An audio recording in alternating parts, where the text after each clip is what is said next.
Hello and welcome again to the Proverbs Daily Devotional. Today we're going to look at Proverbs, and just the other day we talked about wealth and poverty. This time we're going to talk about what the Proverbs actually deals a lot about is discontentment with what we have. So let's get into it. Proverbs 15:17 reads, "Better a small serving of vegetables with love than a fattened calf with hatred." In Proverbs 16:8, it says, "Better a little with righteousness than much gain with injustice."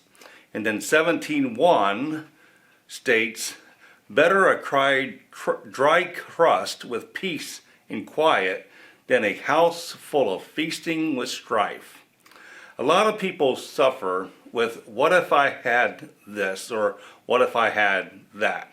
That attitude doesn't just involve one person.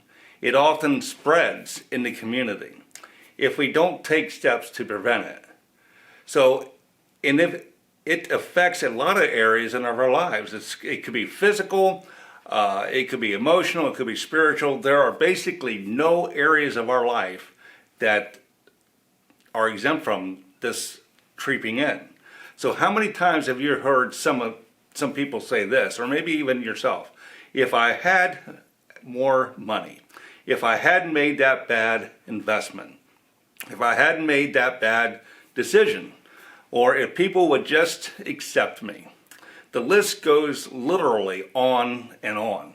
You may have heard, you usually find what you go looking for. So all the important question is what are you looking for? Are you looking for good things, or simply reasons to say, poor me? Solomon gave us 3 verses to help us with this lack of contentment. You will see that all 3 verses are couplets. We like we talked about in the beginning, how all these couplets are in the Proverbs that connect 2 thoughts together. You will also notice that these are comparative couplets, stating one thing is better than another. Let's look at these one at a time. Proverbs 15:17. We read these already at the beginning, but I'll read them again. "Better a small serving of vegetables with love than a fattened calf with hatred." For the Hebrews, meat of any kind was usually only had on the Sabbath, and it was most likely lamb or goat.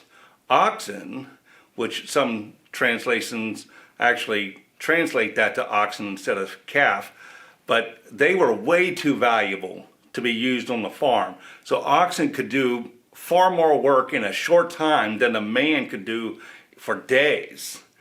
And the proverb states, more and better isn't good if love and harmony isn't part of it. Solomon states that the love of eating companions is the best part of the meal. Let's go to the second one. Proverbs 17:1. It says, "Better a dry crust with peace and quiet than a house full of feasting with strife." The ancient traveler, or even in people in hard times, would be very familiar with the dry crust, as they didn't have preservatives back then, so they often ate dried meat. The proverb compares this to a house of sacrifice, as the more literal translation or meaning. According to the Hebrew law, the priest was allowed to take home parts of the meat that wasn't consumed on the altar. That's in Leviticus chapter 10, verses 12 through 14. It was one of the ways that he could provide for his family. As Solomon states, the quality of food for the meal was secondary. That wasn't near as important as the atmosphere of the people. Notice how he compares quiet and strife. Well, also the word for quiet actually is shavah.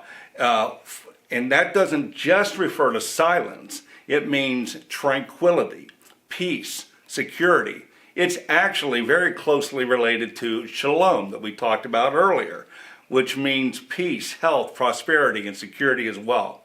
The writer found satisfaction at meals because he was interested in relations with harmony.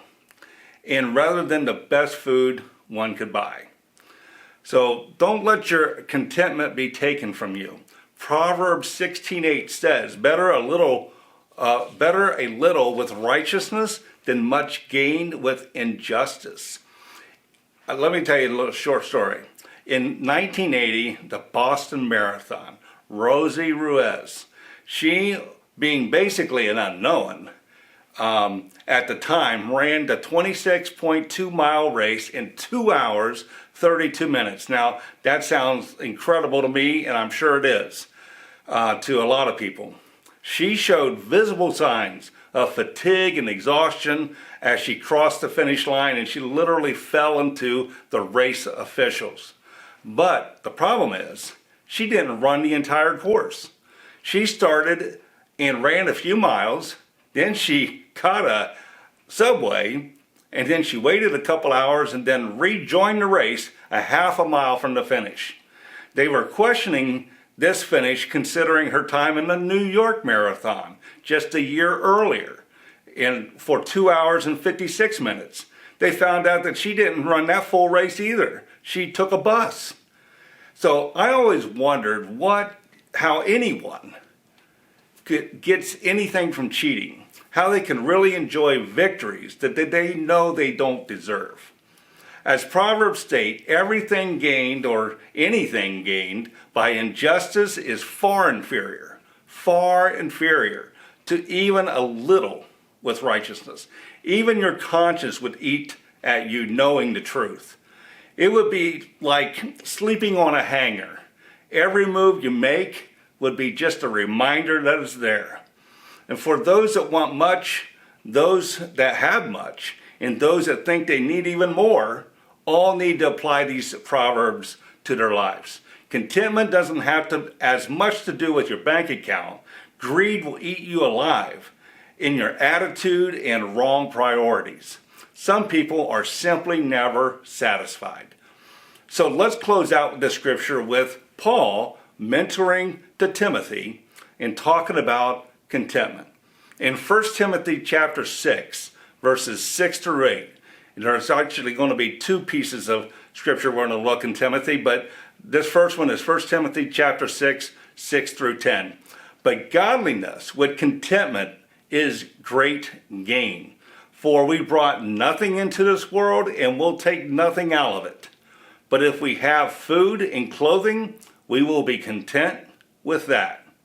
Those who want to get rich fall into temptation, in a trap, and into many foolish, harmful desires that plunge people into ruin and destruction.